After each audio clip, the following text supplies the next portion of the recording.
The Committee on Environment, Land, Agriculture, and Procurement Reform calls this oversight hearing back to order. It is now 5 p.m. on Tuesday, May 29, 2018. Present with me today is the Speaker, Speaker B.J. Cruz. The purpose of tonight's oversight hearing will be to discuss the CLTC program with respect to program income and expenditure. Respondents for tonight's oversight hearing are the CLTC commissioners and the administrative director and staff. Notice of this oversight hearing was provided in accordance with the open government law, and it was provided to all senators, stakeholders, and the local media. We will now go ahead and start our oversight hearing, and with that, I welcome the chairperson to step forward, please. And of course, you're welcome to call forward to sit with you anyone from the commission or the staff. Hafide Guausi Pika Ferin, Sijus Masi Pare Tempa Midu. I first want to thank the Committee on Lands and Committee Chair Senator Ada and Speaker Benjamin Cruz for being here today. These last two public hearings, I think, have been invaluable for the Chamorro Land Trust Commission. It's helped me and the Commission further hone in on our problem areas and plan our work to make lasting improvements to the program. The CLTC is currently working on a strategic plan to fix our past issues, improve the way we administer the program and communicate with our beneficiaries, and plan our future. Today's hearing is focused on our budget, our revenue, and expenditures. The Commission is currently working on projecting costs associated with the initiatives we're developing in our strategic plan to improve the program. So we don't have any of those costs to share with you today, but we will in the future. I have to admit that the Commission's management and oversight of our budget is not anywhere near where it should be. And moving forward, the Commission will take steps to ensure that we are fully engaged with our budget and have a full understanding of our revenue and expenditures. With that said, I'd like to turn it over to our Administrative Director, Mr. Mike Borja, to go over the information and documents he's provided to you today. Thank you very much, and I also want to recognize joining us is Senator Tilina Nelson. Thank you, Senator.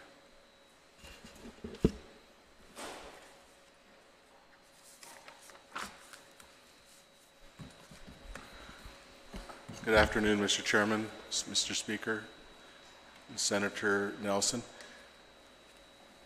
I provided a copy of the documents that we'll be talking about today that you had requested, and they include both the income and expenditures for the Chamorro Land Trust Operations Fund, the CLTC Infrastructure and Survey Fund, and the CLTC Loan Guarantee Funds. Those are the only active accounts within the Chamorro Land Trust Commission. Also attached is a listing and revenues of existing CLTC licenses and leases. And please note that these revenues end at a future date for these licenses and leases due to their expiration. However, in the cases of agreements permitted under Section 75-107C for public utility companies, post offices, and the like, these agreements are for a period of only 21 years and would receive consideration for a new license as they reach their expiration date. Additionally, the CLTC is currently proceeding through the established processes for entering into commercial leases. 5 separate properties have been designated for commercial use, and the MOU with GITA has been approved by both boards and is currently in review at the Office of the Attorney General. Once this MOU has been fully endorsed, the leasing process established under 21 GCA Section 75-122, commercial leases and licenses, may commence at the direction of the CLTC Board of Commissioners. New revenues from these new commercial leases will then be available to fund CLTC activities, to include infrastructure development on CLTC properties.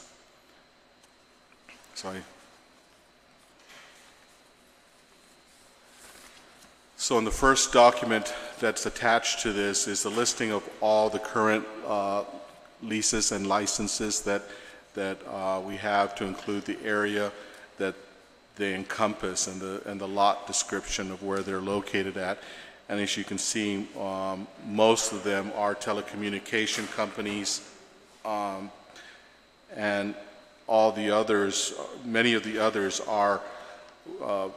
were created from legislation such as the Cushing Zoo, the Racing Federation, the International Country Club. Some of these others are not necessarily revenue projects, such as the Football Association and the Rugby and the Chamorro Cultural Center.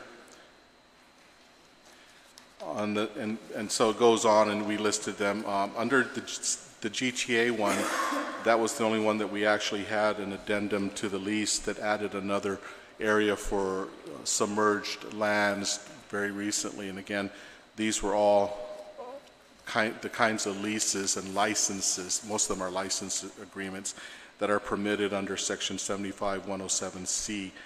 And in fact, the commercial rules and regulations again stipulate that that is still an area that can be used for these kinds of agreements. The next one, called Operations and Survey and Infrastructure Funds. This is the name of each lessee, licensee, and the monthly and annual amount that they are charged according to their agreements and what their account status is. On whole, most of them are current. If some of them still show the same amount, that's because this is the current month of which we need to have their payment. I do want to note that the one called Guam Resource, GRRP, we had terminated that lease, but we're still waiting a hearing. It's just a matter of getting that hearing officer, but we had provided the documentation to that company to express our desire to terminate the lease based on a default of non-payment. But because we have been unable to get a hearing officer, and they are allowed that we have to offer them the opportunity for a hearing, we have made attempts to get a hearing officer. We've gone through the RFP process, but that hearing officer, through 2 fiscal periods, has never been approved by the Attorney General's office without any reason. And that hearing officer is also necessary for hearing any other kind of normal agricultural and residential leases if we terminate those for cause as well. We will be looking at and discussing again with Sorensen Media. They do have an account status of $27,000. This was a board-approved transaction several years ago to extend their payment. We called them in because of past due, a considerable past due. They expressed, they gave reasonings why and asked for a payment plan. So they are in a payment plan, but we probably want to re-look at that one again, and they have been current on that. The post office, while it shows high numbers there, they usually are also very current. It's not an issue. It's just a bureaucracy of the post office making the payments in through the system, but they're always pretty good about, they're never behind, and they don't default. And the last one that we wanted to have a talk with, and we have already addressed this with them, is the iConnect account. They are 5 months in arrears. Almost all of them, except for on the top, except for the bottom 3, go into the operations fund. And with the passage of a public law a couple years ago, anything after that goes into the survey infrastructure fund. So that's the ones that are down below on the last 3.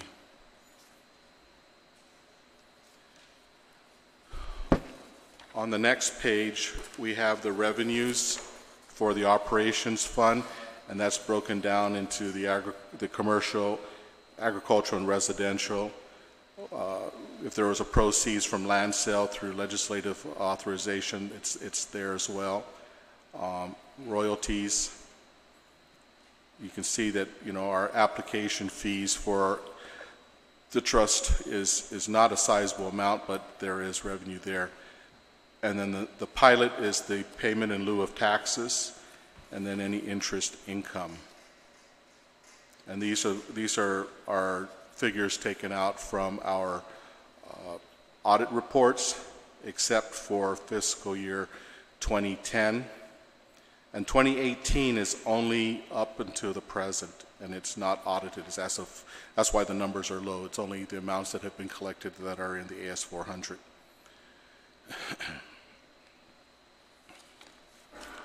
The next sheet is the expenditures for the operations fund. The bulk of it is in salaries and benefits. Contractual services, and we'll see a further breakdown in the following sheets, would include things such as the legal fees and the audit fees. And again, there's a further breakdown in that in the following pages.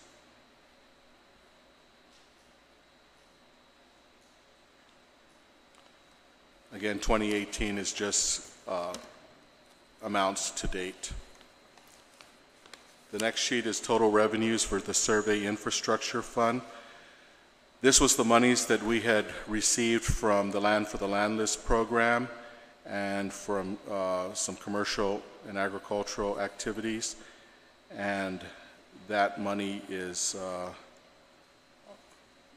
what was collected. The reason there's a 2018 negative amount, there was an amount that was taken out for the purchase of a home, a CLTC lessee who had terminated their lease, and we had legislative authorization to make that purchase of that home after a couple years of attempting to find a lessee for there, and that was because it was in the middle of a fiscal year that we were able to get the money out in the changeover. The page after that is the expenditures for the Survey and Infrastructure Fund. This fund is showing zero right now, but we'll be talking about the transfers out, and that's an audit action from the audit itself, where the monies were ruled to be transferred out in accordance with the GASB rule number 34. The Loan Guarantee Fund, it does have a sizable interest only because it's a $500,000 certificate of deposit that is maintained as a minimum requirement for this fund, and the payment in lieu of taxes, this is the booked amount that would be assigned for us.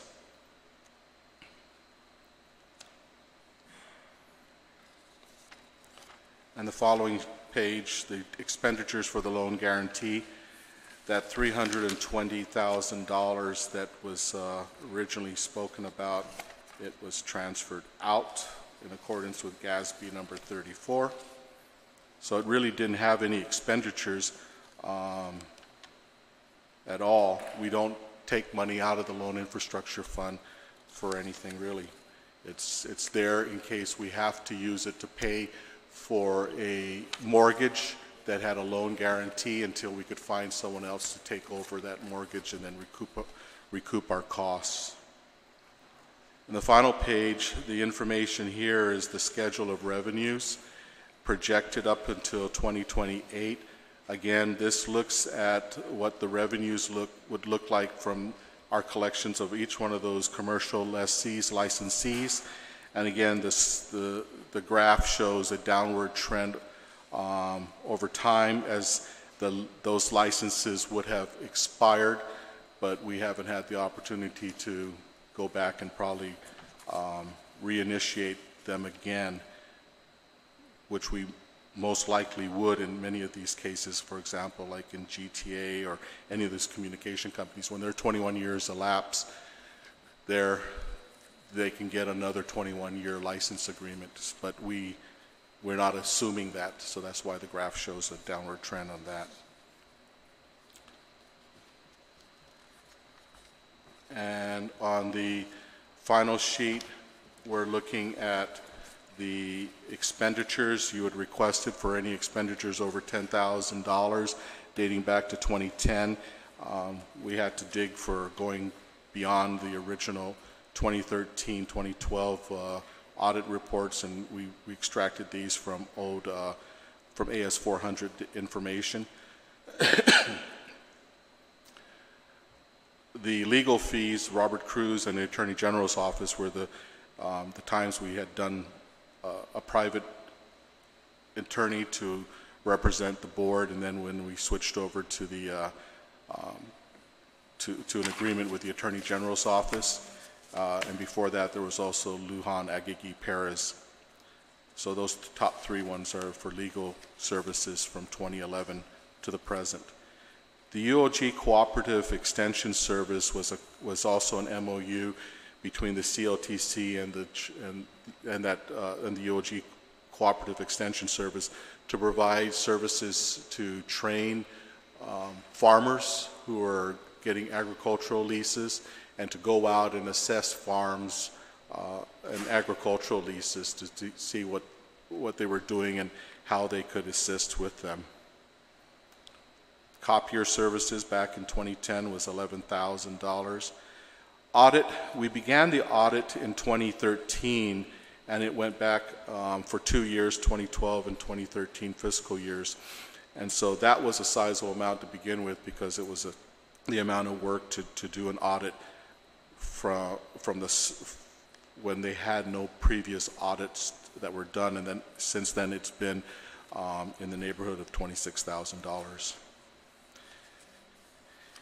GASB, I believe this is the one that has to do with the requirement for the retirement fund on the GASB calculations that are required to assign costs for retirement fund collections.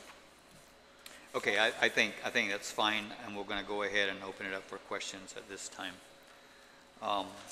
First of all, on the third sheet there, where you have commercial leases and licenses, that goes to the operations fund. You've listed the incomes from the various lessees or licensees,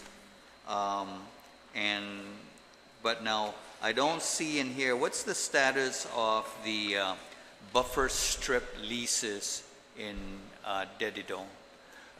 That's a parking lot in front of Payless, in front of Mobile, Shell.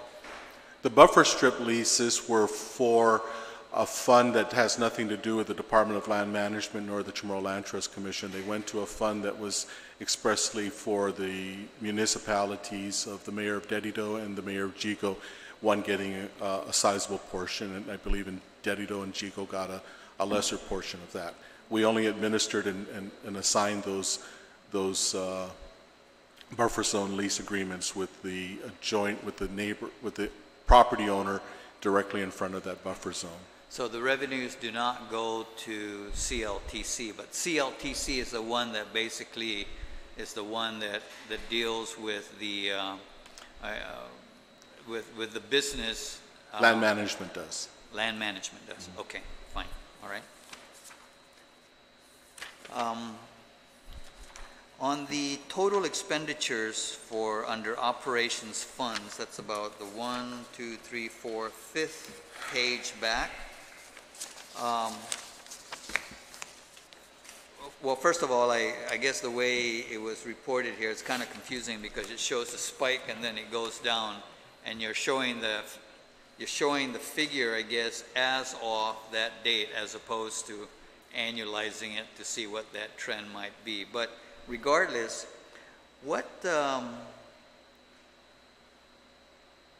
so what do you expect the cost will be by the end of fiscal year 18? Because at the end of fiscal year 17,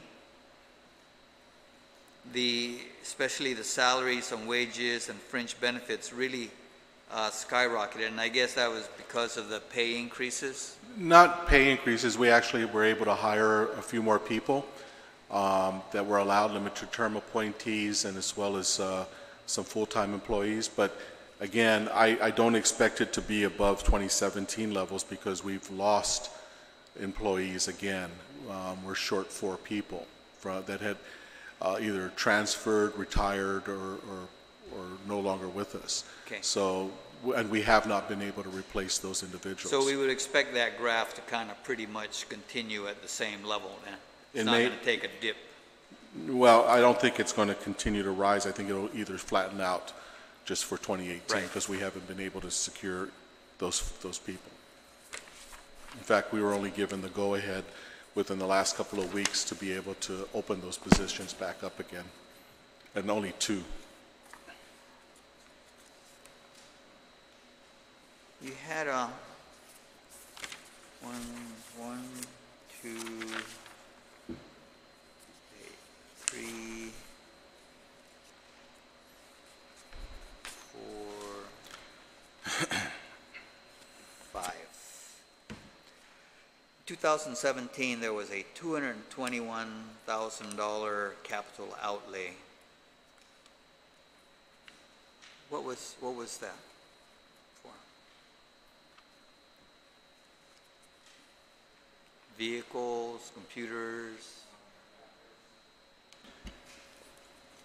In 2017, when we also had some issues of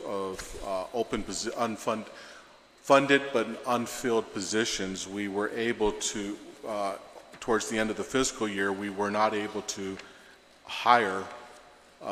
We wouldn't be able to use those funds for those other individuals, so we did make, yes, I thought I had a breakdown of that.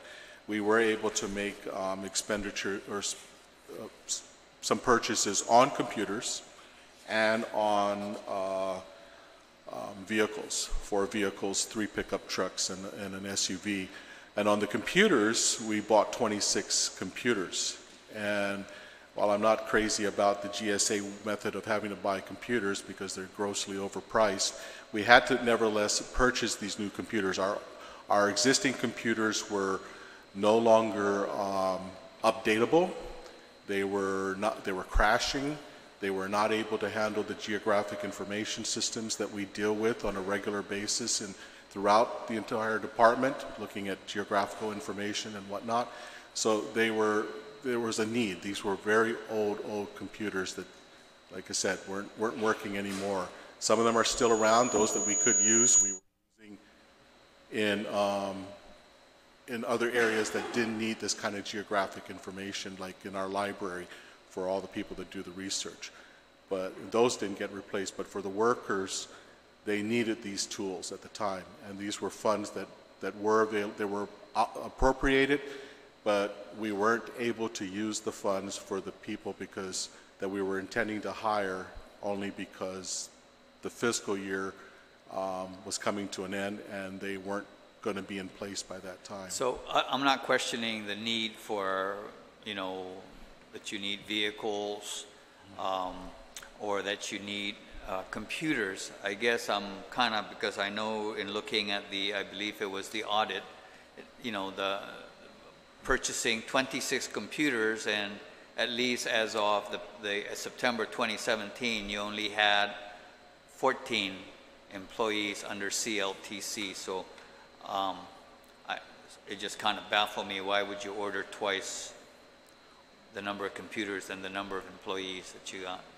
Well, the work that the CLTC land agents have to do is also the work that the survey people have to do as well.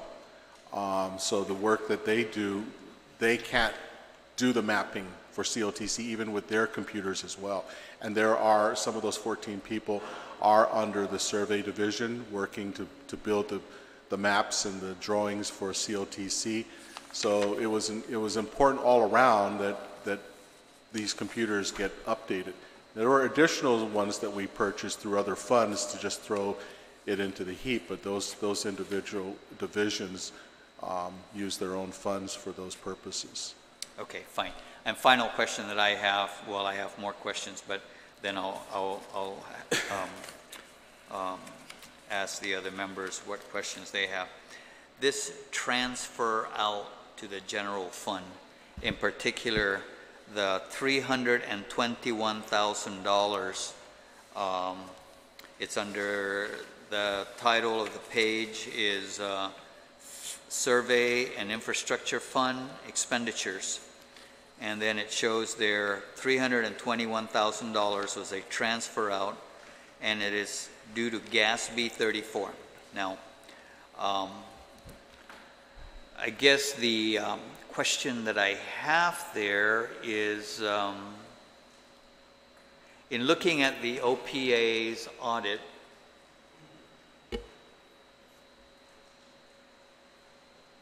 one moment.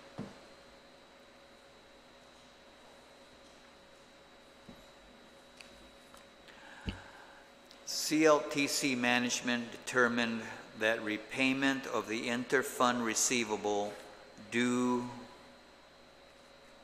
from the general fund. So the transfer was made, and then during the audit, management responded to the auditor saying that repayment of the inter-fund receivables due from the general fund was not expected to be made within a reasonable time. In other words, you kind of just, these guys ain't going to pay us back. So maybe if you can. Well, I really didn't throw my hands up in the air on that. I wanted to challenge it. This was monies that we physically put in, or when we made the deposits into the Treasurer of Guam, it was with the specific instructions for deposit into the Survey Infrastructure Fund. But when we went back to the AS400, it was never there. So it never got put in. And so it was definitely a challenge that I wanted to go up and challenge why the monies weren't there. But on the advice of the Deloitte and Touche auditors, they said you will not be able to have that money returned back due to the fiscal nature of the government of Guam today. And so therefore GASB rule number 34 applies, and you will have to write it off as a transfer out. And if I desired to challenge it, then they would go forth but cite me for violation of the GASB rule number 34. How would CLTC be violating GASB? I know that GASB 34 has something to the effect of extinguishment of debt, but the bottom line is that in addition to the $321,000, I believe there was another $320,000 that the administration, and I'll use the term hijacked, and used it for general fund purposes and is no longer available to, and interestingly enough, $321,000 is about the annual amount, I believe, that came from CLTC in an earlier communications as to what could possibly be used to survey Chamorro Land Trust property, given the number of surveyors, how much work they could do, probably $350,000 worth. So we're actually out now, this $321,000 from the Survey and Infrastructure Fund, and I believe it's another $320,000 from the Chamorro Land Trust Operations Fund, a total of $641,000. I don't know if it's challengeable or what, but granted, I guess it caught my attention because granted, the government may be in bad fiscal condition now and maybe next year and the year after that, but to write it off so quickly, it just, I don't know, so I'll have to, I think this is something that needs to be looked into further. That's all that I have for now. Speaker?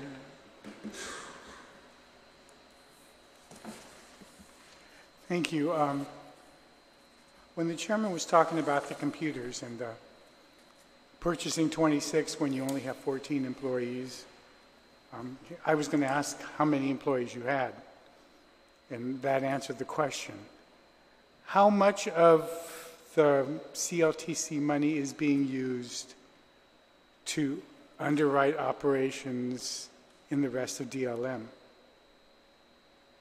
Well, there's one section in here where the rent does look a little bit higher than it normally would be, because we did have to take, because there was no monies at the end of the fiscal year other than through the CLTC's funds, we had to take, I think in one case 1 month, in another case 2 or 3 months for payment of that rent. But there are monies sometimes that have to be used. In this case, for the computers, again, we can have the nice geographic information system, but if the people who are loading that information up and building that data that we need to use for our properties aren't able to do it as well, because their computers are now, had reached way past their lifespan, then it would be just fruitless to have a computer that can't receive the information that we need as well from the rest of the staff within the Department of Land Management that creates the information for their use.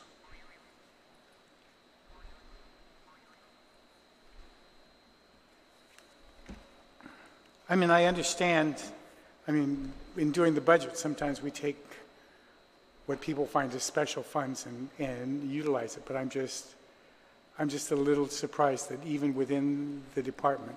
And I'm glad you raised the issue of the rent, because that is a substantial amount, going rent from $20,000 to $124,000 in rent. Has anybody done an analysis of what the square footage is for Department of Land of the CLTC and its staff and the rest of the Department of Land Management, and try to figure out how much of that really is to subsidize other parts of the rent? Not that... Well, our goal is definitely, and when we do plan the budget, is not to use that, not to intermingle it like that, but when push comes to shove towards the end of the fiscal year, we're faced with these dilemmas on trying to find the monies that are needed. And these are things that we don't do just on our own. We do, have to coordinate it with the Bureau of Budget Management.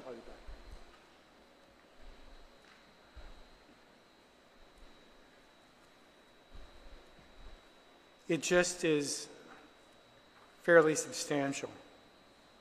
And that's all I'm wondering. I would hope that at some point, if you're going to have an audit done, or at least for taxes, if you're saying you're using part of your house for your business and you're writing the entire mortgage off and all you're using is one office space, 1/10 the size of the house, and you would have problems with that. So I'm just wondering whether or not you would, at some point, you guys need to look at that to see how much of it you guys, the CLTC, is utilizing or being made to bear. And not that I object to it, but the thing is as the chairman puts it, when money's taken and we don't have money for the money that you collect is supposed to be used for your survey funds so that you can survey the land so that you can give the property out. But if you don't have any money because you're paying rent, it makes it impossible to be able to ever get any pieces of property that... Understand. Okay, so if you could work on that, I'll defer. I have to take... Thank you. I just want to bring the attention of the committee members. There's also a separate set of handouts, and one of them was attached the finding from the previous audit, specifically about the rental lease agreement, and that the lack of a formal office space lease agreement was reported as a finding in the audits of the Commission for fiscal years 2013 through 2016. So it wasn't just this year. No, this has to do with the lease agreement, and this is an outstanding write-up for all these years, which we obviously don't like either, but we can never change it because the existing lease agreement for the use of that building was done before CLTC was brought on board into the Department of Land Management.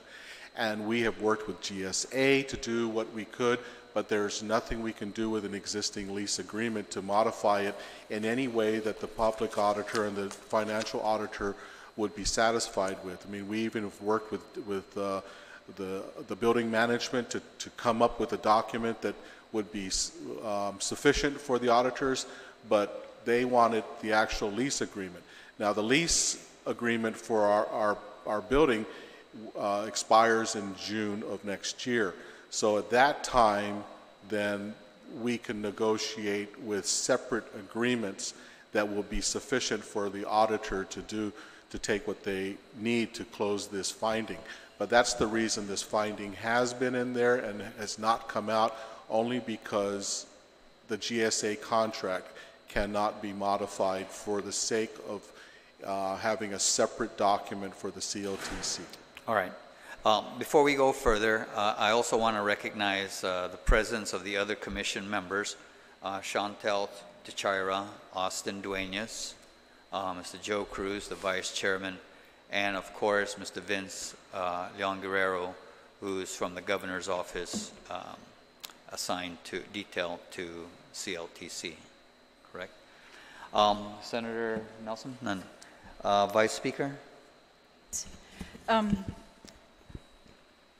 As to the rental, since they started on it, I remember this being brought up in hearings past, maybe even by the speaker himself.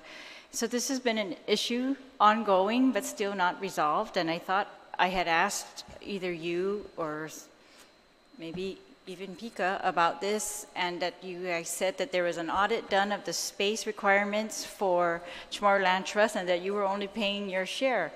But now you're saying that CLTC is made to pay for Department of Land Management's share when at the end of the fiscal year, Department of Land Management has no funds to pay? Is that what you're saying? Yes. Through right, the auditors, we have... I just think that's unacceptable for a trust. And I want to know if the commissioners are going to take responsibility of approving this type of expenditures, because there's no other way to stop it except for either commission approves or does not approve. And the other thing that I'm going to suggest is, since they transferred money out, I also would like to see all the correspondence about how they transferred money out, when you were notified, that type of thing, so we can just follow that, see how that's documented, and why you say it's something we should just let go of. I agree with the chairperson that does not sound right at all, especially when we have, you know, it's a survey fund and we are not able to complete these surveys. And the other thing is, maybe for the rest of the lease term, when the governor brought the Chamorro Land Trust over to the Department of Land Management, that was not by law, that was his own decision, and I thought it was for the opposite. It was to save the Chamorro Land Trust resources so that they could actually get their leases, the surveys done, and get some leases out. And so I would recommend that you do the opposite. You stop paying rent altogether because you're not even a party to the lease. And just that's the responsibility of the Department of Land Management. It's their lease.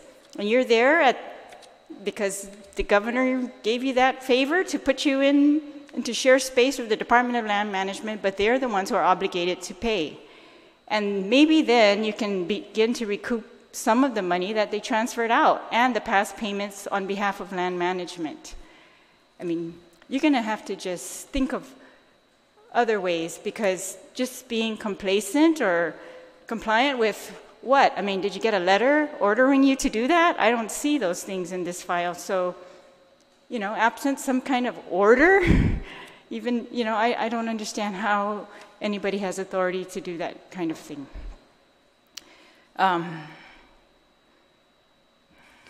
And I'm just, you know, getting a little excited because it's something that's been going on for years and that's been brought up whenever they have, it's rare to have an oversight hearing with Chamorro Land Trust, but I've heard it brought up in hearings, so I know that this is not something new, and it's never been acceptable to at least the legislature, you know, and I don't know why it's acceptable to the commission.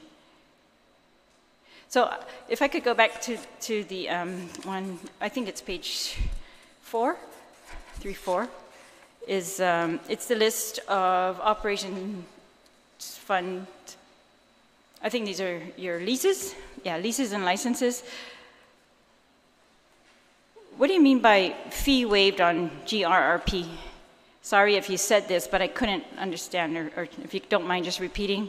Under GRRP, Guam Resource Recovery Partners, what does fee waived mean? No, it means we stop invoicing them. That's the $4,400 was the, I'm sorry. Oh, no, I'm sorry. It's, GRRP. oh, then I read that wrong. It's fee waived under Guam Rugby. Okay, sorry. Yeah, Guam Rugby, okay. Sorry about that, yes. Okay, so you've recovered the property under GRRP, and you're going to go through a hearing. Correct. All right, so go down to Cocoa Recycling, and it says they're supposed to pay you $79,000 yearly, and you have no account status. It says bill pending to authorize credit. But what is the status? The status of Cocoa Recycling is that we continue to bill them because they're there. So what's the current But they haven't paid. receivable? It is probably close to $7 million. Well, I think you should show that. The other thing is this quick space, so what about that one too? Because that one, it says no license executed, but it looks like they're up to date with this amount, 2,207, but you need to execute a new license? How did they get into this arrangement without a license? That one I have to get back to you on. All right. Yeah, I hope they're, yeah, if you could just let us know what that means. Okay, then one more is the... I believe in the quick space, I believe it's just the use of an easement. That's right. all it is down in the Polaris area. Yeah, and I'm just curious about the status again. If they're paying and you just need to do a license, or if there's some huge amount that's receivable, like the cocoa recycling. What did you mean by GTA submerged lands? You said that earlier, and are you saying that's what this $5,000 under GTA? Submerged lands, according to the law, is CLTC property, out to, I believe, 40 fathoms deep. And so they had come with the request to access the submerged lands for a cable to be brought on. Yes, where is that on this list? It would be part of the overall GTA. The $5,000? The $5,000 down here, yes. So what was their original lease amount? Because The original lease amount that they're paying right now for all the existing buildings and that they're occupying throughout the island is about $352,000. okay, where does Further that up on the- show? Wait, halfway up MSP. the Oh, top. sorry. All right. So what's this? Sorry, I'm looking at the bottom, $5,000. Okay, so there you go. GTA. And they're current. They're current. So what was it before, including the submerged lands additional portion? You said that was the most recent part of the GTA lease, right? Right, only because this GTA lease went into effect 10 years after the acquisition. And so that was probably about 2014, I think, when it went into effect, 2015. So that's when the original lease agreement was, or license agreement actually, was for all the properties that they occupy throughout the island. And so that process did not include at the time this cable landing. Right. So the cable landing came only recently. Yes, and how much did that add to the existing GTA lease? $5,000 Oh, so you're saying that 5,000 on the bottom is for the cable? for the cable. Submerge. Yes. Okay. Because I've received a lot of questions as to these, access points for these cables, and that should be a significant revenue source for the government of Guam. And that seems like not that much to me. Okay, but I don't know what the value. I guess I'd like to see whatever correspondence the commission reviewed when they approved that lease, if you don't mind. Just how they valued it. Thank you. And then, sorry, on the next page, Mike, if you don't mind, what is royalties? Under fund operations, you pay for...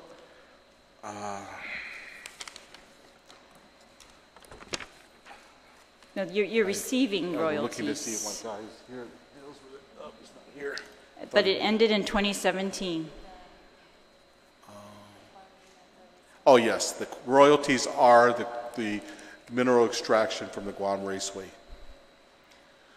And it ended in 2017, and actually it ended in 2016 because we refused to allow them to, we refused to sign off on their clearing permit and their extraction permit because they didn't provide the data that we've been asking for. And are you confident that no other mineral extraction is occurring since then? Yes. All right. And then the pilot, so it shows 2010, you booked the pilot 4,400, and then nothing since 2010 received, right? But then if you skip all the way to the last, no, sorry, where was that? One sec. There's another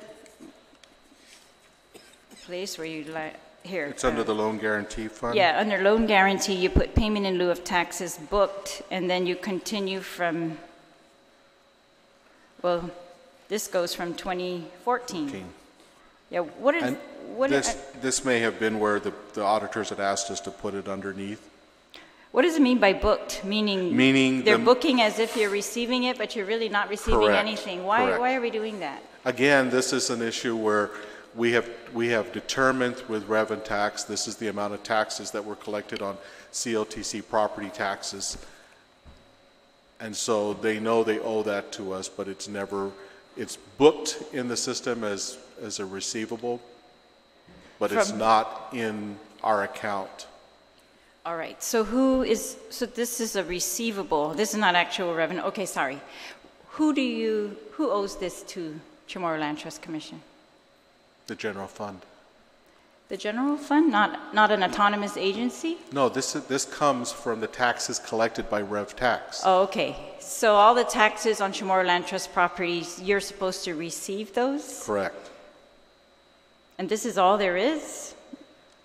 Now that looks really small.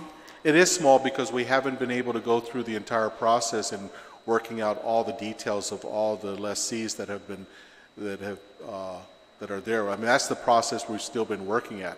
We know it should be much greater, and that's what we've been trying to work on, and is identifying those accounts that are CLTCs.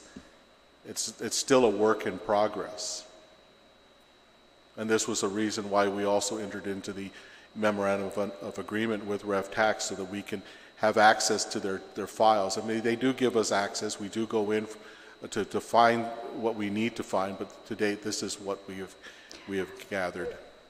All right, so how long do you think that will take? And does this show at least the commercial leases? Or you think it should show the commercial leases, yes. I would prioritize those, right? Mm-hmm. But so then do you... Now, the property taxes that we would receive are only the taxes on the land and not the taxes on the building. Correct. Oh, is that by the law? The statute says land only? I believe it does, right. Okay. And, sorry, if I could just go back then to the pilot since I already started. Yes, sorry, we're going to go another round. Just on the pilot then, the earlier pilot that we talked about, is this the same type of taxes or is this the autonomous agency? That would probably be some of the first ones, but it was not a coordinated effort, and this goes back even before the audit was done. So I have to get back to you on that one. Okay, all right, thank you. Thank you, Mr. Chair. Thank you. Senator Reagan? Thank you very much, Mr. Chairman, and good evening, Mr. Borja and Mr. Speaker Farron. Just a couple of follow-on questions. I know that the commercial leases, first of all, the lease payments, you already understand some of the concerns with the office rental. You're saying that that particular arrangement concludes at the conclusion of this fiscal year or the next fiscal year? The lease for the office space? Yes. June 2019 is the end of the lease agreement. So June 2019 in 1 year. Madam Chair, the Commission obviously owns a lot of real estate assets, and I certainly hope that the Commission can start exploring the possibility of either acquiring, if not constructing your own facility, because in this particular case, that the amount of rent that is being paid on an annual basis is in my opinion, quite excessive. especially when you're talking about trust proceeds, which should actually go towards the development of property and the distribution process of providing land leases in the hands of the beneficiaries. Where is, this is, Mr. Chairman, if you just give me a little bit of flexibility, because where's your legal counsel during the course, your legal counsel during the course of all this hearing, this discussion? Where's my legal counsel today? During the course of the oversight hearings. The legal counsel is not to come to these hearings per instructions from the Attorney General. The legal counsel is restricted from attending hearings that deals directly with the process of the distribution of properties and the legality of or the complying with laws, and then some of these questions that are now being posed with regards to the lease payments and assuming Department of Land Management obligations in which funds from the trust are being utilized to pay for office space. And the legal counsel was instructed to not be present at these hearings. No, not these hearings specifically, but on a general note, they attend just the CLTC hearings. No, I understand, Mr. Borja, but on a general note, let's look at numbers. In 2016, you paid your legal counsel $106,819.03. In 2017, not you, I'm sorry, the trust paid $112,937.80. To me, anytime that we're discussing provisions that deal directly with the processing of land distribution, land leases, and also some of these comments that have been asked by the senators about the use of trust funds to pay for obligations outside of trust activities, then I think the legal counsel really should be here to provide you with the legal advice and the protection that the government can provide and should provide if you're paying a legal counsel $112,000 as of 2017. So I really have a concern with regards to that, Mr. Chairman. Mr. Boer, on the commercial leases, do you have rules and regs and policies in terms of delinquent accounts and when you can sever licenses or leases as it applies to the commercial leases that you have presently? These commercial licenses were not created under the existing rules and regulations, but were instead created under a section of the existing law that speaks about the agreements that can be made for utilities and the like. We have not created any commercial lease agreements under the new commercial rules and regulations. Okay, I understand, because that legislation was passed, if not last year, in the prior legislature. But then looking at, I was shown documentation that one of your commercial licensor or licensee had an outstanding obligation expanding many, many years into the hundreds of thousands. And I was shown documentation to that effect, and it was presented to commission members. And I don't know, Madam Chair, if you were there, if you were seated as a member of the commission when in fact it was deliberated. And the reason why I asked whether there are rules or regulations and policies that would allow the trust, the commission, to step in and sever licenses is because it was discussed, and it is in the minutes of the Chamorro Land Trust commissioners. But then I still see that the name of that particular licensee is still in your list that you're presenting today in light of that significant obligation. So that's why that question was posed. What exactly are your rules and regulations that you are following as it applies to licensees, not the commercial leases, because you're right, the law was just recently passed, that would allow you to sever any license agreement? So that license agreement that I believe you may be just talking about, since you did ask us about it specifically, was a very major bone of contention even as a commissioner when I sat on the commission. And that's why there are a significant amount of discussions within the commission meeting about this, because at that point we had to use the terms of that license agreement on the basis of determining whether or not we could find them in default. We believed that they were in default. He came forth and it was a considerable amount of discussions to get it back on track. We still monitor this. So the amount was settled? The amount was settled. Was yes, paid? It was paid. You can see right now that they are current. Yes. Okay. Okay. No, I just needed that follow-up because I did not see any additional documentation. Even the personnel at your office, when that inquiry was made, had no knowledge whether in fact it was settled. So my understanding is that obligation of $100,000+ was settled, and it should be reflected in your financial reports. What it was the amount that they owed was going to be paid over the course of the remaining part of their contract agreement. But then your amount, Mr. Chairman, if I may, because obviously it's public documentation, the Aquazon licensee, you're showing a rate of $3,500. So where would you highlight the agreement for the payment of that over the balance of the term? I believe it's 2024, 2025 when it expires, that license. Where in this entire listing of financial payments would that be reflected? It was shown in our QuickBooks account that we actually have. If you want, I will have that printed out for you. I think that would be, Mr. Borja, that would certainly be it would give the chairman and members of the committee at least a better idea of exactly where that obligation is, because it was not paid off, but the commission allowed, and I'm saying commission because it was brought before the commissioners, the commission allowed for the payment of $174,000 in outstanding obligation over the balance of the term of the license until 2024, 2025. Is that correct? Correct.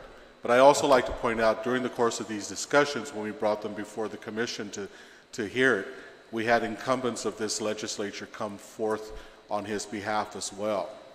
So, it was really a situation where even the commission was put on the spot at the time. That's why it's very critical that when you're paying legal counsel $106,000 or $112,000 in 2017, that they provide you with that legal protection and that guidance in terms of how to resolve that at the end of the day. Because I think, Madam Chair, that really should have reached the commissioners. The commissioners should have made that decision. It was the commissioners that made the decision at the time. I was a commissioner at the time. Then can I ask you to please provide the chair with a copy of the arrangement and the amount that will be remitted by this particular licensee based on the agreement? Will do. Okay, and I'll reserve my additional question first. Thank you, Mr. Chair. Thank you very much, Senator. In looking at the OPA audit, it states that CLTC does not perform appraisals of land when renewal is made. Now, I guess right now your main source of revenue is from commercial leases. Actually, the only source of revenue from commercial leases. And many of these licenses are due to expire pretty soon. So my question is twofold. One is, what's the difference between a license and a lease? I know that all these activities were licensed because you were not allowed to issue leases until the rules and regs were adopted. So what's the difference between the two? The use of the land. Yes, there should be leases for some of these. And some of these, like the one that was previously discussed, I think was really skirting on the edge of using the definition allowed in the law. It probably would not have fit if we tried to do that today, because it really is not a utility. But that portion of the law even talks about marketplaces. So it was really very, very general in that section of the law where you're allowed to do license agreements. In the case of GTA, for example, there were appraisals that were done, for that particular case, because it was such a huge one. Again, in this, the lessor would be the one that pays for all the appraisals, but the Chamorro Land Trust got to pick one of them who would provide the appraisal so you can get the fair market value. In the case, for example, of the raceway, that's a license agreement that was provided, that was done through legislation, not through the act of the Chamorro Land Trust Commission, and yet we're responsible for it. That agreement expires at the end of this month, and so it has been a subject of the Commission's discussions for well over a year, to the point where we're down to the final wire, and the commissioners have given direction to try to go on a two-track basis to renew this agreement, either through legislation, pursue that, and to go through the commercial rules and regs process, which in both cases will take a length of time. And in the meantime, with legal counsel's opinion, we were allowing to go month to month so we don't shutter it down, and for no longer than 1 year. And so that's the case we're going in this one, to try and determine how we're going to press on with it. But we're not going to just rely on trying to get legislation for it. We're going to go through the rules and regs process as well. But since we have never designated that property for commercial use, we have to begin with the whole process of identifying it, notifying it, hearing it publicly, and then declaring it and presenting it to the legislature. And that's at least 6 months. What's the duration of time that the law allows for a lease? 50 years? No, right now, I understand that there's a new determination of need. Well, there's the determination of need, but so then we'd have to go through that. Right. I don't know if there is a... I don't think it's going to take 6 months. No, just to get the declaration. We go through the public hearings. Hopefully it could be less than that, but we haven't published it yet. We haven't had our public hearing. We haven't had our commission hearing to hear it, and then we haven't approved it by resolution and submitted it to the legislature for, I think it's 60-day waiting period. No. No, that's just to declare the land to be used for commercial purposes. I think you need to go back and read the law, because the way the process works is that the commission will determine that that piece of property in Jigo is needed for raceway activities and or whatever activity for leasing out. The commission basically approves it on their authority as a board, sends it down to the legislature for information. Mm-hmm. In the meantime, the commission continues on its way in sending out a proposal, or I don't know, in this case, I don't know if, how that solicitation is going to work. I don't think it's going to take 6 months. Okay. But we saw this coming, and I just want to point out that the issue of appraisals was certainly pointed out by in the OPA audit, and that as we go to renew leases, is that we need to appraise the market value of the land so that we get the optimal rental out of it.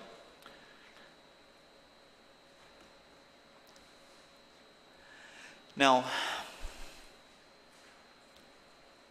on the availability of in the audit, I believe it was in the summary report, it pointed out statistics as to the availability, how much Chamorro Land Trust property is available for leasing out. And what struck me is that the law that passed, that adopted the rules and regulations for commercial leasing, put a cap on the number of acres that can be leased out for commercial activities. and it was set at 9% of the available property that is available for leasing. So what it comes down to, given that you already have 691 acres of land that's leased out for commercial activities, if you take 9% and you adjust it, you know, you have unregistered land, you have about 3,000 acres of unregistered land, that's not available for leasing until it's been registered. So if you were to go out there today to lease it, the commission actually only has available 54 acres of land for commercial leasing. I don't know if you guys have looked at that, but that caught my attention because in the report, the OPA audit, it shows a projection of revenues that's expected out to 2023. And it's projecting an increase of 350% in the minimal lease receipts by 2023. And I presume the only way that that's going to be achieved is if we lease out, if the land trust leases out more land for commercial activities. But given the fact that there's only 54 acres available within what is allowed, it certainly screams for legislative intervention in this case, correct? So I point that out so that you can take a look at it closely and in fact verify if that will be the case, because certainly 54 acres, that doesn't even cover the commercial tract of land that has been identified already for commercial activity, the one across from the GGO gym. So I'll withhold further questions for now, but please take note of that. And when we come back in August for a wrap-up, I would hope that we will revisit that. Okay, thank you. Speaker? I don't know if I want to clarify that last part. How many acres does the Chamorro Land Trust have under its authority? Total. Somewhere around 11,000 acres. 11,600. That's, I'm getting this figures from the OPA audit, 2017 OPA audit. And so under the law, as the chairman put it, only 9% of that should be. No, you got to deduct the 3,000 unregistered land, because until those properties, that acreage is registered, that 3,000 is not available for leasing. So that takes you down to about 8,000. The adjusted homeland inventory will be 8,300. We've already leased out, currently leased out about 3,700 acres. So then what's available for residential and agriculture is 4,500 acres to satisfy the demand of 8,000 applicants. Okay, so I have no further questions. The biggest bulk of that leased land, licensed land, is the golf course and the raceway, which were not products of the Chamorro Land Trust, just inherited. They're not what? They were not the product of the Chamorro Land Trust. Right. They were inherited Right. leases. Okay. Senator Nelson? Thank you, Mr. Chair. I just have several requests for information, if you could provide us. You listed the commercial leases and licensing with part of this packet, but it doesn't have the duration of the lease or the license. And if you could provide that, like for example, perhaps one property you've leased for 50 years, the license that you've given, and also the in your operations and survey and infrastructure fund, it's the third page. If you could please provide us, you put the rate and the yearly amount, but as you noted earlier, cocoa recycling is still in receivable of $7 million. So if you could add additional information, perhaps if some other contracts or leases are similar to that, so we can have a clearer picture. There's a lot of information that I feel is left out that is very pertinent and that we need to review. Also, I just want to, perhaps you can give an explanation on how you appraise certain properties, because of course, you know, you see the licenses and the leases. For example, the raceway is 1 million square feet, but if you look at the account, I believe it's Guam Racing Federation is $48,000 lease or license. It's not really clear. So perhaps you can give an explanation on the appraisal values of each There was property. no appraisal for the Guam Raceway. That was set by law. Okay. And I know they had to quarry some of that. That was identified as royalties. Yes. And they only received how much? The royalties that was received, how much was received? What we received Yes. was basically listed here, but I'll get the total. It was really, again, by law, 50-50. No, I understand. But I'm wondering how much was received is perhaps in dollar value. And then I'm understanding that some businesses were also part of this agreement. So I'm wondering how much cubic yardage was taken out of that and how much did the government receive? Sure. And if the quarry, I've been in the backside a couple of times, and I'm just wondering, is this still going on? If the property is not being used for the raceway, are they still continuing to pull out the, I don't know, coral, and use it as a quarry? And also perhaps the permitting that is being done for that. Right. Well, there are some adjacent properties that are not Chamorro Land Trust, but private properties. No, I understand that that's too. Occurring. But but that's not what I'm asking, Mr. Borja. Okay, thank you. Vice Speaker. And the GRRP lease, is there a document that Chamorro Land Trust has issued that says the lease is terminated? Yes. All right. Could we get a copy of that? And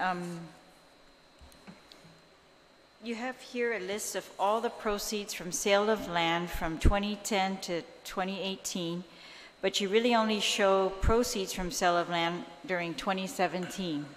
For all the prior years, there was, and it's $455,000. Could you just tell us generally what this comes from? Is this, who did you sell the land to? The biggest part of that was the Guam Waterworks sale of properties in Tumon, Upper Tumon, Santa Rita, and the Dedido area. That was done through legislation. Right. Did you ever receive any money from GPA or GWA for the Fadian property where they built the new building? No. All right. And I believe that was land reserved prior to the passage of Public Law 2218. I don't think so.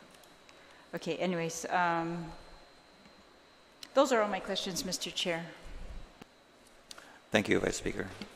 Senator Uggan. Thank you very much, Mr. Chairman.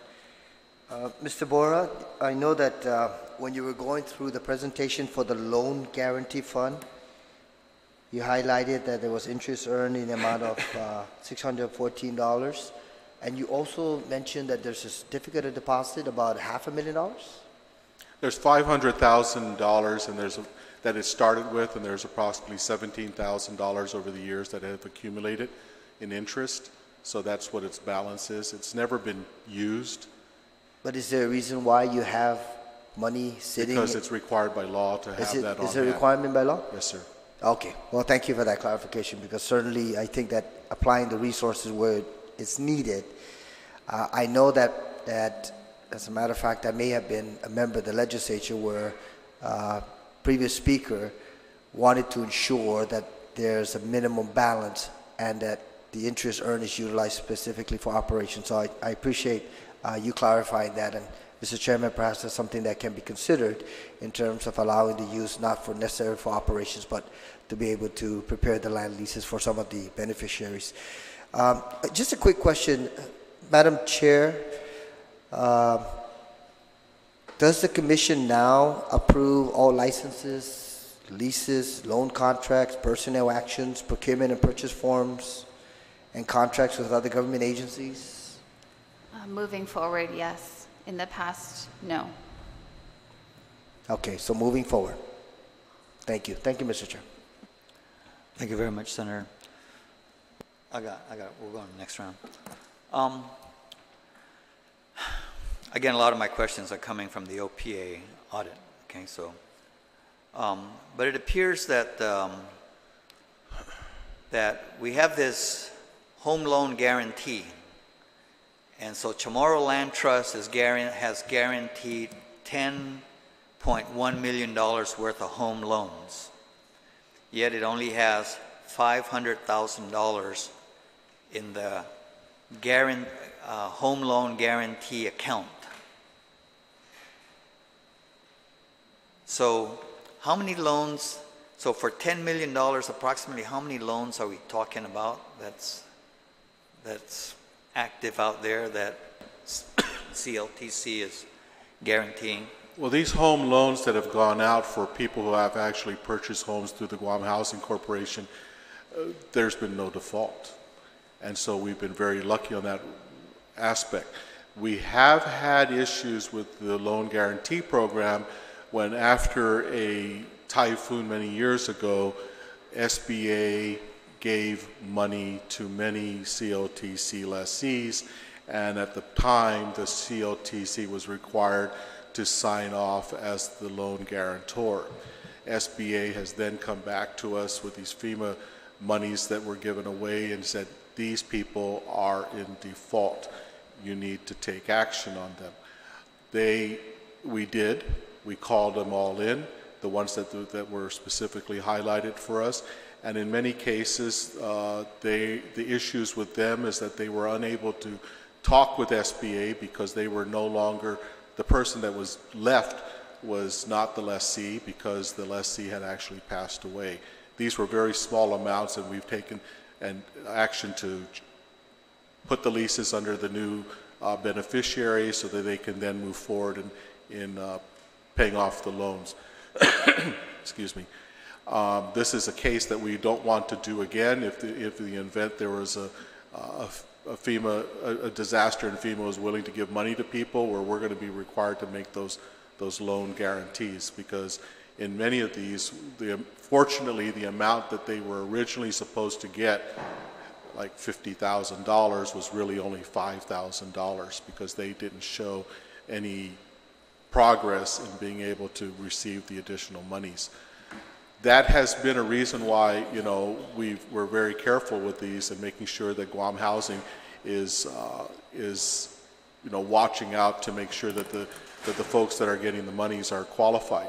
Now, what we also have this loan guarantee fund for is that in the event someone does default, the law speaks about it very well. Someone who wrote this up many, many years ago understood the process, and it allows us to then take over the payments on a monthly basis, not to pay off the loan until we can find a new person.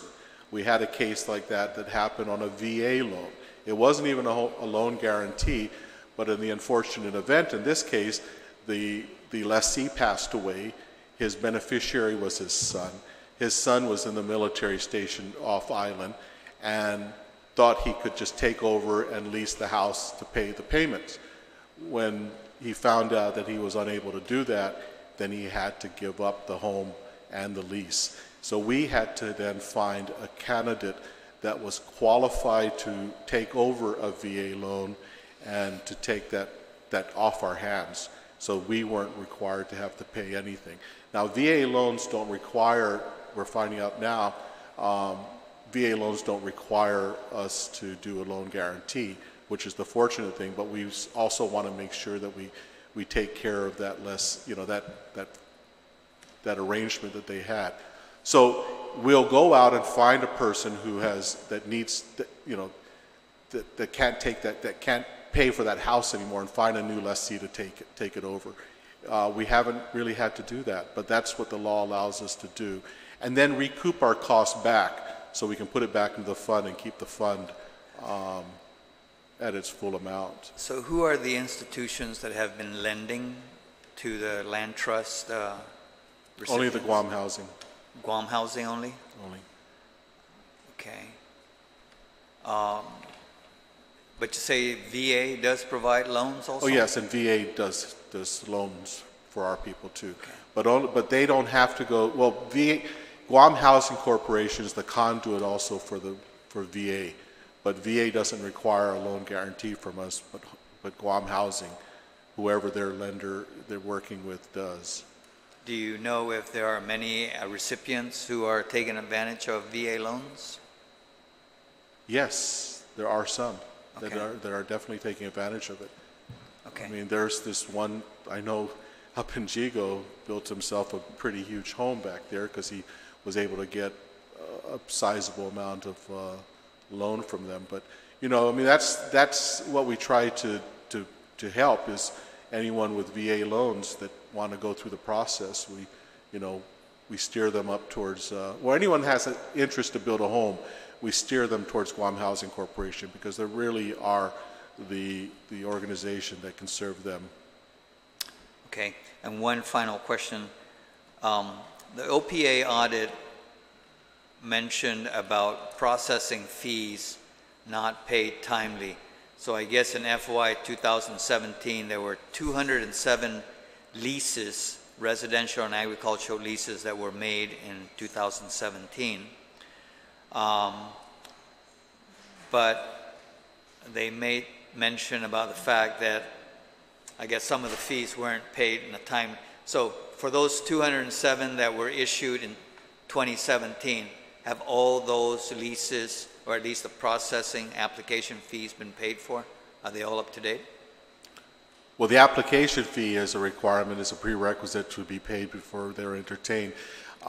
They have 1 year, according to the law, to pay their full $99 for the 99-year term. And there's only been one delinquent? The audit mentions that. And my question was, with the exception of the one lease that was mentioned in the audit, have all the leases, the fees for the leases been paid? I can't answer that question today, but we do keep them on an accounting system and send them statements and invoices. And your system should be able to verify that? Yes. Okay. All right. Vice Speaker? Speaker? Vice Speaker? Just on that Sorensen, it shows it's in arrears over 3 years. Can you just explain that one more time? Again, they were in arrears. They came before the Board of Commissioners at the time because we called them forth because of the arrears. And there was an agreement made to pay over time the arrears to be included with their lease payments. Okay. If I could just ask the board to review that one more time, those arrears, that's significant compared to the lease amount. Thank you. Yes. I'm sorry, I missed Senator Nelson here. So Senator Nelson? Thank you, Mr. Chair. It was mentioned earlier that some of the leases are not appraised for. Is that clear? That there's no appraisal done for some of the leases? For these license agreements, Yeah. the commercial ones? Yes. No. They predate me. If you look, they're coming up on probably their 15th year. And you said that some of them are due to expire within the next year or two? There are some that are coming up on expiration, yes. And what is the plan going forward?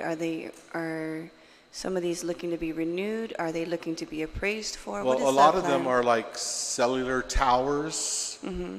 Yes, there may have been appraisals done for them to come up with the amount. That will be, moving forward, that's what we've always been doing now, is to get appraisals. You've always been doing it? No, we're doing them, we have been doing them, like for the GTA one, that was the Yes. biggest one that was done under this section of the law that allows for license agreements for utilities and the like. That was done with appraisals. Okay. But, But others? some of these other ones may have been done with appraisals at the time, but, if there's going to be a requirement moving forward, there most likely will be appraisals to determine the value of that piece of property. That's the only way we can figure out what it is. Right. And that's been the goal, to get 2 appraisals so we can determine the fair market value. Only in specific cases where we required to get 3 appraisals, and that's when a lessee terminates their lease and we have to buy the leasehold improvements. But there The have law been says 3 appraisals. But there has been instances where appraisals have not been done.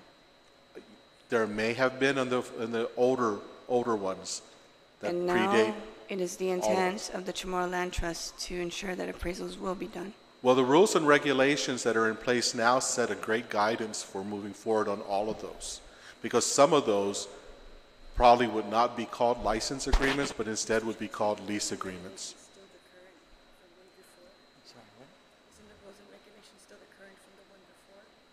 Yeah, the one that was passed in 94.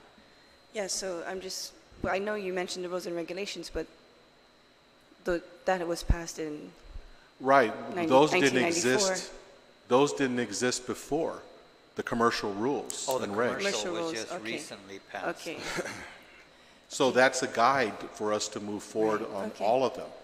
And I'm kind of, I guess I'm kind of confused about your role in the Chamorro Land Trust Commission. And so, can you please just explain exactly what your role is? What would you like to hear? No, I'm confused because for me, it seems like that we have the chair of the Chamorro Land Trust Commission, and then we have you. So what is your role? The law says that the role of the administrative director is to deal with the personnel and with the budget, with the guidance of the commission. Okay, just those things. There's a whole litany of them in the law. And I don't have it in front of me to Madam read out. Chair, what is your role in the Chamorro Land Trust Commission?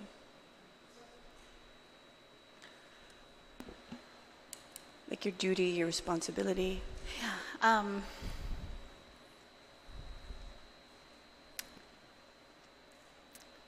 I believe the role of the chairperson, as originally intended, is not the role of the chairperson that I've experienced over the last two years. I've only been a chairperson for less than a year, I think. But from my understanding of the way that the law was written, the chairperson has not fulfilled those duties. Is it because you're not able to, or is it because there's another entity that's taking this role away from you, or perhaps prohibiting you from executing your duties? I believe it's been over the passage of time that some of those duties were not able to be fulfilled by the commission because there were lack of quorum. I think there was a whole year when there was no quorum for the commission and the work had to continue. And so some of those responsibilities that sat with the chair had been moved over to the administrative director. And like a big machine, it just keeps on rolling, and that has been at least my understanding of how the role of the commission has morphed into what it was in my experience. But I will say that moving forward, that is that the commission is taking steps and has already taken steps to get the responsibilities and the roles that sit and the authority back to the chair and the commission. Okay, and I think the people of Guam deserve that. They deserve to have the Chamorro Land Trust Commission as it was envisioned by the authors of this bill, that the Chamorro Land Trust Commission acts in favor of the people's needs and the people of Guam. It has been observed that you're absolutely right, that there has been a difficult time letting the Chamorro Land Trust Commission make these decisions and have this authority that is given to them by law.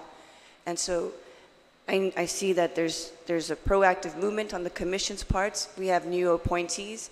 And so I want to encourage you to start taking that role. And Mr. Director, if you could, as you mentioned, what your role is kind of like a little bit let go. Let go of the Chamorro Land Trust Commission. You are no longer in that position anymore. And perhaps assist more than to dictate what and will occur. Thank you, Mr. Chair.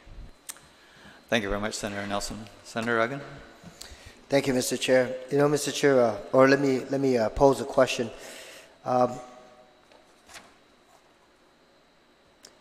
Madam Chair, are you aware of the net fund balances for fiscal year 17 for each of the individualized funds? The Chamorro Land Trust Operations Fund, the Chamorro Loan Guarantee Fund, the Chamorro Land Trust Survey and Infrastructure Fund for fiscal year 17? I mean, not off the top of my head, but I did receive the audit report that included those. Because for fiscal year 17, all three funds had, just for the fiscal year, net change in fund balances of all negative. And the reason why I asked that question is also, are you aware that in 2016, that the infrastructure, the operations fund also realized a net negative fund balance for 16 and 17. And it says, according to the law, that in fact the commission approves all these activities inclusive of personnel, operations, licenses, as well as leases. And I look at this and it really comes down, Mr. Chairman, and listening to some of the concerns that have been shared, especially looking at the numbers and then looking at the processes, I certainly hope that you will consider having a hearing on the piece of legislation that I introduced, because we have a process here that we need to restore integrity back into this program. And I still firmly believe that a receiver is necessary so that in fact we can get this program complying with the requirements of law, which is in plain language. And we went through that discussion in the prior oversight hearing. So, Mr. Chairman, I urge you to have that hearing on the piece of legislation that was previously introduced, because there are certain components there that is necessary to move forward in light of some of the discussions that have been shared with us from the Administrative Director. Thank you very much, Mr. Chairman. Thank you, Senator. Duly noted. I have one final question. Again, the audit talks about the collections of lease rentals increased by about 60,000 in 2017 in comparison to the previous year. And it attributed this primarily due to CLTC's active collection of, various accounts. And I guess my question is that whether CLTC will be able to sustain this active collection of lease rental revenues. I don't know what was done differently that was more active than in the past, but maybe if you can respond to that. Well, one of the issues that the Chamorro Land, or the OPA had with the Chamorro Land Trust Commission in that first audit that they did in 2014 was that the Chamorro Land Trust did not have a viable accounting system to track its records and its finances. And so with their concurrence, we got QuickBooks a simple accounting system that was able to, we were able to load everything into the system for, especially with all our commercial accounts first, so that we can invoice and provide statements on a monthly basis and get this out to the to our lessees and to keep them honest on what they owe, rather than some spreadsheet that was made up and given to them, or some letter that stated something. So we had better records financially of what their activities were, and that's what we were doing on a regular basis. It's just a simple mailing of an invoice so that we can collect on that invoice. All right, thank you. Does anybody else? You have one more question?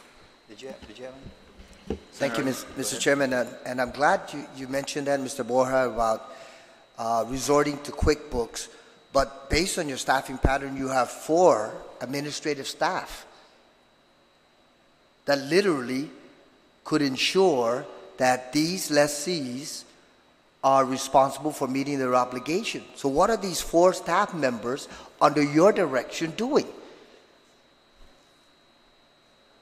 I'm talking about 4 individuals. We're not talking about 1, because 1, perhaps with whatever number, 2,461 leases, yes, that would be a lot of responsibility.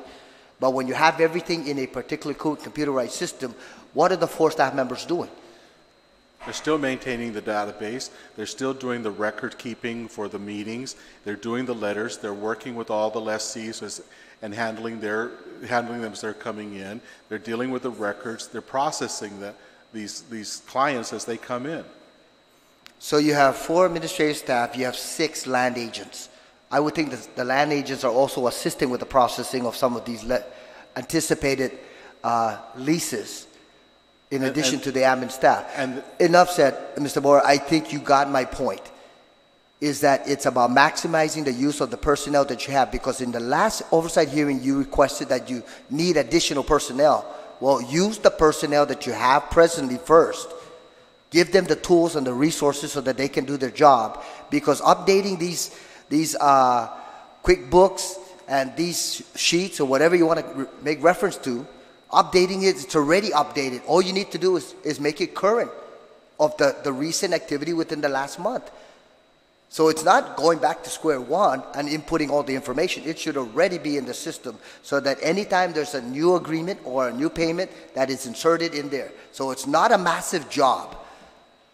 So maximize the use of your personnel, and let's get some of these leases out there. And it really comes back again to what I feel needs to happen with this program. And Mr. Chairman, I did ask you for a public hearing on that measure, please. Thank you very much, Mr. Chair. Thank you very much, Senator Egan. Speaker Cruz? You know, at the last hearing, we had the list of people that were bypassed. And I was asking about a website that people can go to. I was wondering, is there any plan to publish that list? Because I've been receiving texts and messages and phone calls saying, I applied within the first 3 days of the opening. If they claim they don't know my phone number, I can give you my emails, my letters to them, telling them that this is the same address and I've not been notified. So are there any plans by the commission, or maybe by the chair, to do a publication like you did in 2009 of all those that have been bypassed or passed over, and so that people can come in and say, well, I'm sorry, I didn't realize, or come in and say, no way, I told you guys on these various dates that that number's still good. How could you have passed me and I was December the 3rd? Are there any plans to do that? Yes, Speaker Cruz, there are plans to get that bypass list put together and published. In 2009, when that was done, they published it, but they didn't follow through with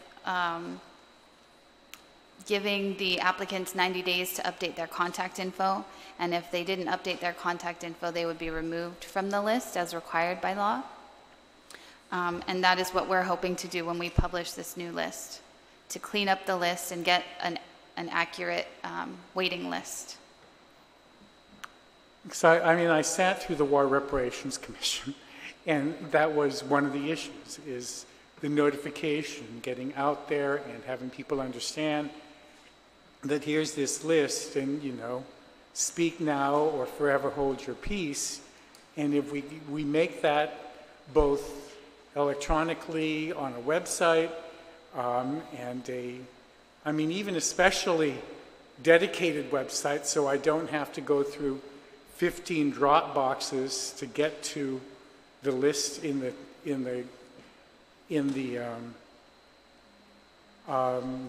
DLM website, but they have to be out there. I mean, we've got to notify people, because I'm really amazed that when I first came to the legislature, when I first had an oversight hearing over the land trust, I was very impressed by the fact that everybody it's numerical, and they have the date stamps, and they have all the stamps that are there of what time they came in and who should be 523 and who should be 525. And why did 525 get one before 523, or worse yet, how did 2,480 get before 523? So we've got to really work on getting that list out so that we can see who out there has been bypassed, and they can come in and make it known what their numbers are, or to show that they were never lost, that they've been attending and making comments at the beginning of your meetings and wondering why they've been being bypassed. Okay. Thank you, Mr. Chairman. Thank you very much. I'm sorry, Mr. Chairman. Was there a request for the last hearing for the list of the swapped properties, leases? Has that been provided? I'm sorry, I'm just inquiring whether it's been provided to your office, Mr. Chair. No, it hasn't. No, we're still compiling that list, because we have to audit 327 leases that have been classified as transferred to determine if those leases fall within the guidelines of the law. Then we have to set those aside, and then we're left with the ones that were switched or transferred in the applicant's lifetime, and then that list will be No, provided. I understand that, Mr. Chairman. I think you can still purge the list, but providing the 327 to the chairman, and then you purchase it and you update it with that information, because it's land trust property. So that information should be readily available to the chairman and to the members of the committee. So, Mr. Chairman, if I can request a follow-up on that. Thank you. Thank you. Vice Speaker? We did provide that, right? Thank you.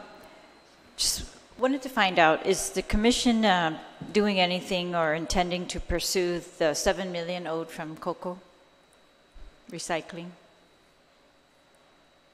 They continue to issue invoices, and the current balance is $7 million.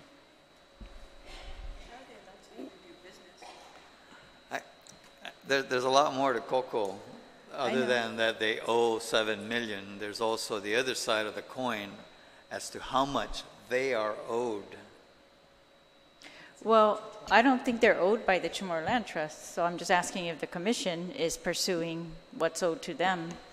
And so that's one. The second question is part of the raceway deal was also the part of the entrance fees that Chamorro Land Trust was entitled to. Have you recovered all of those? We've recovered a portion, not all of it. So, but are you pursuing that then?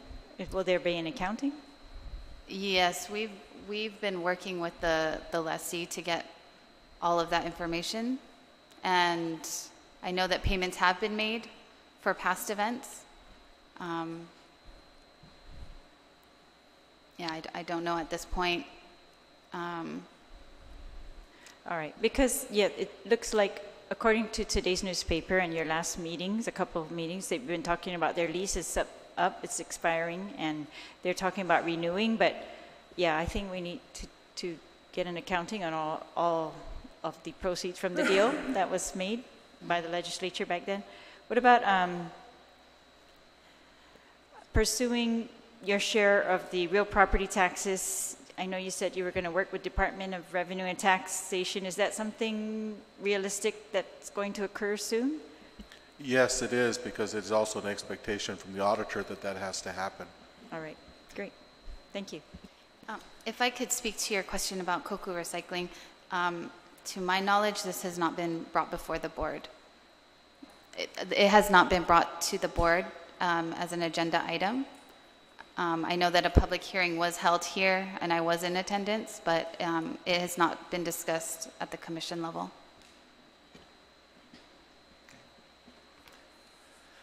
All right. We've just completed the third of a series of 3 hearings. The first hearing was to get a program assessment from the perspective of the land trust applicants or leaseholders. The second public hearing was to get a look at the program compliance by the commission with respect to leases and whatnot. And then today, of course, we were looking at issues related to revenues and expenditures by the commission. These 3 hearings happen within a pretty short time. Now we're going to need time to digest it. I know that there's information that you still need to put together. And then it was intended that will provide the basis for moving forward as to what sort of legislative intervention might be appropriate, and also from the standpoint of the commission, what actions the commission is going to take moving forward to address the shortfalls of the program. We will be having then another hearing once we've all had a chance to synthesize all this information and be able to put it together so that we can see clearly where we are going moving forward. Okay? Does anybody have any last comments? If I may, it has become abundantly clear that the Chamorro Land Trust Commission, of which I'm the chairwoman, has a lot of work to do to improve the program. And as I admitted at the beginning of today's hearing, the commission's management and oversight of our budget is not anywhere near where it should be. And the commission is committed to become fully engaged in our budget process, making all of the decisions that the commission has authority to make. I've sat with the administrative director and the staff today. We actually had I want to say a 4-hour workshop going over the findings that we discussed at last week's hearing, and we're putting together a strategic plan to address each of those issues, and I believe we're heading in the right direction, but I know it will take some time. It's going to take a lot of work on behalf of the staff and the administrative director, but I'm optimistic that we can get to a point where we can answer all of your questions and move forward and get this program back on track. So, thank you. Thank you very much. And with that, then we'll adjourn this oversight hearing, and it is now 6:50 p.m.